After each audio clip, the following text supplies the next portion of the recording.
It's one thing to criticize your former employer. It's taboo to do that.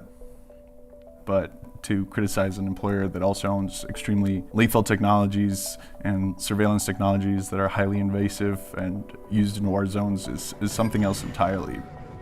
It's 2025. We're all kind of used to government surveillance. The idea that we're all being watched all the time and don't own our own personal data has become normalized. We're also used to the military spending vast amounts of our money on just a few giant defense contractors. But one tech company wants to change both of those things and become the ultimate military contractor and the ultimate arbiter of all of our data. Palantir is here to disrupt and make the institutions we partner with the very best in the world, and when it's necessary, to scare enemies and on occasion kill them. Check out Palantir shares surging 22% after the company cited a boom in demand for its AI software from the U.S. government. We're doing it. We're doing it. And I'm sure you're enjoying this as much as I am. Palantir, a tech company based here in Denver, claims they can revolutionize government systems with their data analysis software, newly powered by artificial intelligence. They've been hired by the Department of Defense, the FBI, local police departments, and even the IRS and Wendy's to take in the information those organizations collect even more information, and use that data to draw conclusions. It can be used to completely reconfigure organizations' ontology, its reality, what systems matter, what information matters, what processes matter, how they are structured, what biases are introduced at each of those stages. We talked to a former Palantir employee, dug into decades of research, and listened to hours of Alex Karp's own words to unwrap the layers of Palantir's carefully cultivated sales pitch, how they capitalize on fear, uncertainty, and unrest. I don't think in win-lose, I think in domination. This is a company built for bad times. Bad times mean strong finances internally. Bad times are very good for Palantir because we build products that are robust, that are built for danger. Let's rewind a little. Palantir's story starts with one of the most effective things a company can have for sales: fear. After the September 11th attacks, the United States government began expanding surveillance both at home and abroad. This was, of course, a boon for the defense industry at large. Simultaneously, the Silicon Valley tech industry was growing fast and making people in a once obscure industry very, very rich, very, very quickly. Like the founders and executives at PayPal, known as the PayPal Mafia. Elon Musk, Reid Hoffman, the LinkedIn guy, and Peter Thiel. When PayPal was sold, Thiel had millions of dollars burning a hole in his pocket and an idea. PayPal had developed systems for detecting fraud and crimes on the platform. What if they could use similar thinking to analyze the world at large? So Thiel pulled from his network to build out a new company. One of the first hires was Thiel's Stanford Law School roommate, Alex Karp, who'd gone on after Stanford to get a PhD in not business or computer science or engineering, but neoclassical social theory. They named the company Palantir, after the Palantiri from J.R.R. Tolkien's Lord of the Rings. In Lord of the Rings, a Palantir stone is a magical object that allows its users to predict the future or to see what's going on in a remote location. It was originally created by the elves. It was meant to be used for good purposes. It is potentially a very dangerous technology. It's very powerful. Long have you hunted me?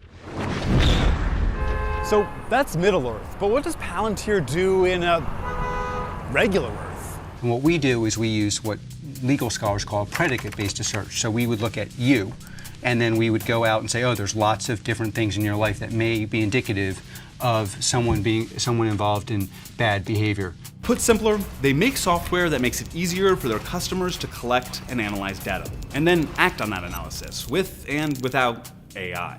By 2013, 10 years after their founding, Palantir's client list included the FBI, the CIA, the NSA, the Marines, the Air Force, Special Operations Command, and more. Did your company help to track and kill Osama bin Laden?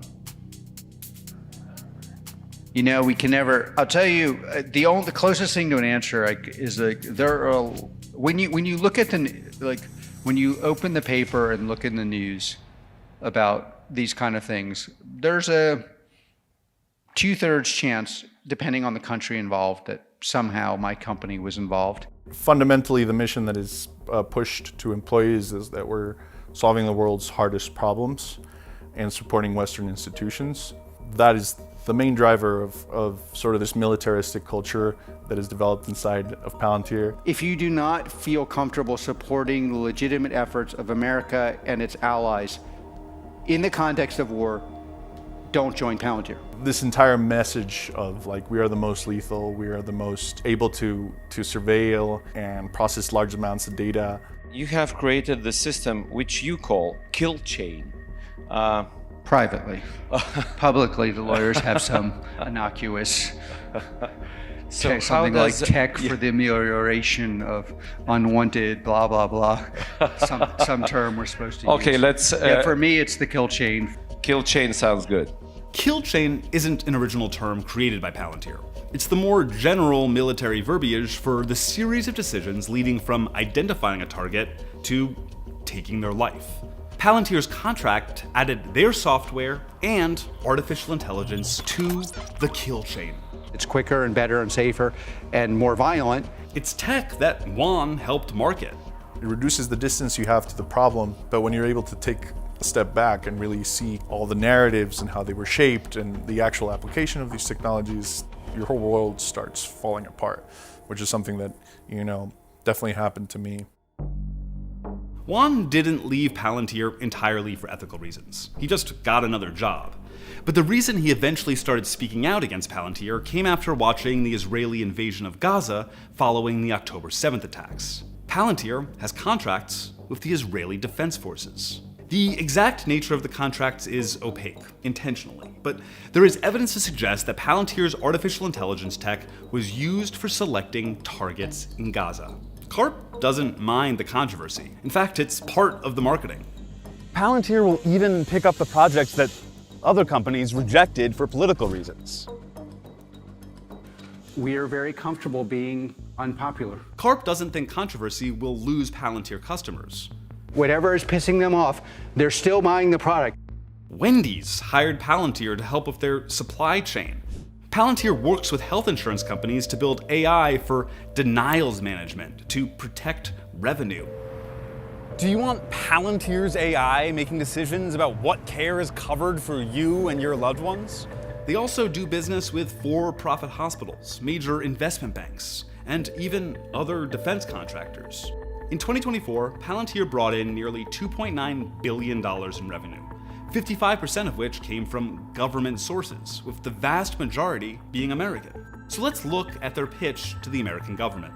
Last year, Palantir CTO Shyam Sankar put out a presentation and white paper called The Defense Reformation. He cites The Last Supper, which was a secretive 1993 meeting between defense industry executives and the Deputy Secretary of Defense. Over a dozen companies walked in, and only a few walked out. That dinner is often cited as the origin of our consolidated military-industrial complex. And to me, I think this was the definitive moment that kicked off the financialization of defense.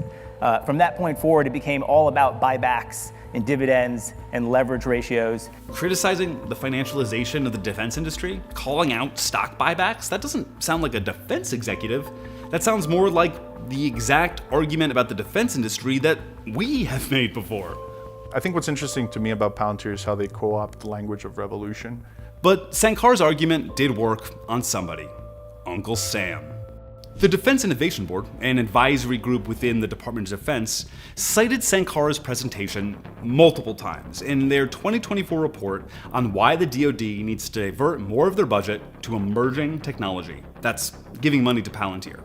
There's a reason Palantir just replaced Ford Motors in the S&P 100 in the months after Trump was elected. The Trump administration is an ideal customer for what Palantir is selling. First, there are many former Palantir employees sprinkled across the Trump administration, from inside DOGE to foreign policy advisors to high-level technology appointees. And Palantir co-founder Peter Thiel, heavily invested in the company, is also heavily invested in President Trump and Vice President Vance. He was a major campaign donor to both. Then the stated goal of DOGE is to streamline and combine government data, which is exactly what Palantir does. The ways that the government is defrauded is that the computer systems don't talk to each other. And obviously, Karp is loving it. Disruption, at the end of the day, exposes things that aren't working. There'll be ups and downs. There's a revolution. Some people can get their heads cut off. Like, you know, it's like we're expecting to see really unexpected things and to win. And what is winning, according to Palantir? This is CTO Shyam Sankar in 2021. Turning to government, we continue to advance our mission of becoming the U.S. government's central operating system as we extend our footprint across defense, healthcare, and civilian agencies. The government's operating system. They want everything to funnel through Palantir. Palantir already has contracts with the IRS, going through taxpayer data to save auditors time by finding the easiest audits to pursue. Now, Wired reports, DOGE will likely hire Palantir to create unified software for the entire IRS, a mega API that would allow anyone with access to view and possibly alter all IRS data in one place. That's all of your financial information. And they have multiple contracts with the Department of Health and Human Services, including nearly $100 million to support HHS's core administrative data and applications, to manage, ingest, and access data securely across business domains. HHS's core responsibility is Medicare and Medicaid. That's control over millions of Americans' health records and their access to healthcare. So what does it mean for one contractor to have all that power, data, and taxpayer money as profit, especially as AI gets involved? As we kind of increasingly live in a simulated world, we lose touch with reality and the human decisions that matter, and we move closer towards governance by algorithm. Not only made by decisions of automated artificial intelligence systems, which is a problem, but more importantly, subject to decisions made by the people who are influencing these AI systems and creating them in order to fulfill an agenda for whatever their profit-seeking or control-seeking objectives are. And when I see DOGE kind of going into every agency and addressing the IT department first, I see it as an opportunity to try to change reality itself. But so what? Why am I telling you all of this? Palantir has no problem being seen as Big Brother, as all-powerful, as lethal even. We're at the brink of using these technologies potentially to run our government, to run our battlefields, and our personal lives. Using artificial intelligence as a sort of panacea solution across our federal departments, and especially when they're, again, wielded by people with a very distinct agenda, puts everyone at risk. It almost feels like that's been the plan all along. Here's co-founder Peter Thiel in 2010 at Libertopia, a libertarian conference, speaking about tech companies and government. The basic idea was that we could never win an election on getting certain things because we were in such a small minority. But maybe you could actually unilaterally change the world without having to constantly convince people and beg people and plead with people who are never going to agree with you through technological means. And this is where I think technology is this incredible alternative to politics.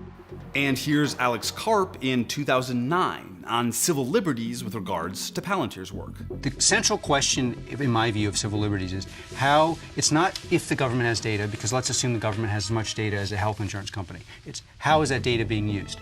Is it being used in a way that's lawful? Meaning, do they have the right to use it? And is it being migrated into places it's not allowed to be used?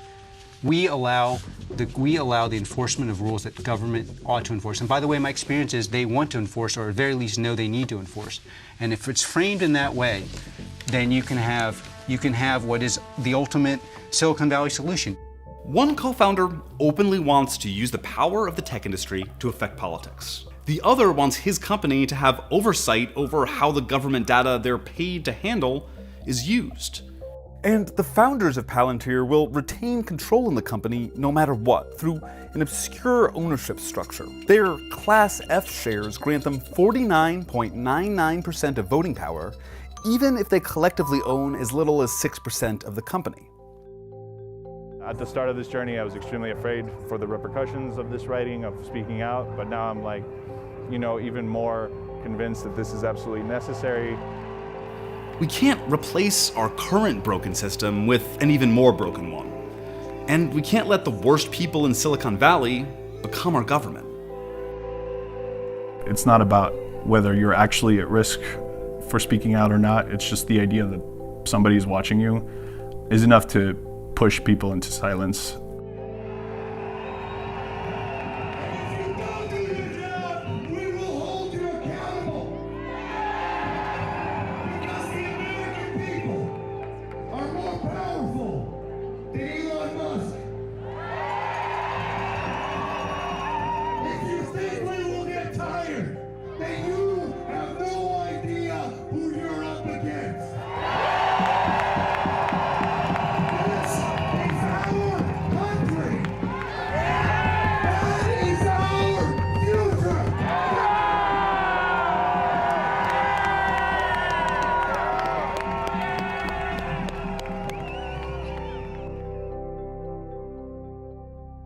Thank you so much for watching. If you want to support more nonprofit reporting into corporate greed, don't forget to like and subscribe, and let us know in the comments what you'd like to see us cover next.